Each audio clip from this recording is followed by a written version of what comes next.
وقرب الصيف صار بدها مشروبات بتنعش القلب. خلينا نستفيد من وردات الربيع هلأ. يلا جيبوا السلة ومشوا معي على الجنين نقطف هالوردات الحلوين. أي نوع ورد جوري بتقدروا تعملوا بهيدي الوصفة، بس يفضل هيدا النوع لأنه هيدا ريحته أقوى من غيره. ننضفهم من العروق وبناخد هيدي الوراق البتلات بنغسلهم كتير منيح من الغبرة ومن كل الشوائب اللي بتكون موجودة فيها.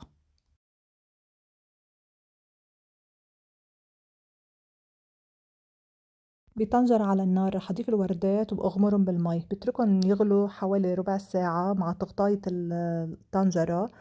وكل شوي بقلبهم. بهي المرحلة بكون أنا عم بستخلص ريحة الورد وطعمة الورد. شايفين هون اللون كيف تغير معانا، أخدنا خلاصة الورد كلها نزلت بقلب المي. بقلب مصفاية تكون كتير ناعمة رح أصفي الميات الوردات، وآخد هيدي المي بدي أعيرها. لكل كباية من المي اللي طلعت معي بدي أضيف مقابلها كباية من السكر. بهي المرحلة كأني عم بعمل قطر، رح أضيف فوق منه كمان شوي من عصير الحامض، وببلش حرك السكر لحتى يدوب معي وعلى النار لحتى يعقد معي القطر ويصير عصير مكثف. بضيف مقدار فنجان من ماء الورد المقطر، هيك النكهة بتصير أقوى.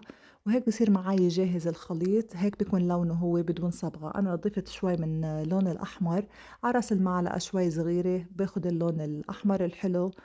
وبصيروا جاهزين معي، بنطرهم ليبردوا، بعبيهم بقنانة، نشيلهم لوقت الشوبات لنبورد فيهن لضيوفنا ومناسباتنا الحلوة. طبعًا رح أشرب معكم كباية، بما إنه هو عصير مكثّف رح أضيف تلج، رح أضيف شوي من العصير والباقي مي، وباحرّكن وبصيروا جاهزين، وألف صحة وعافية.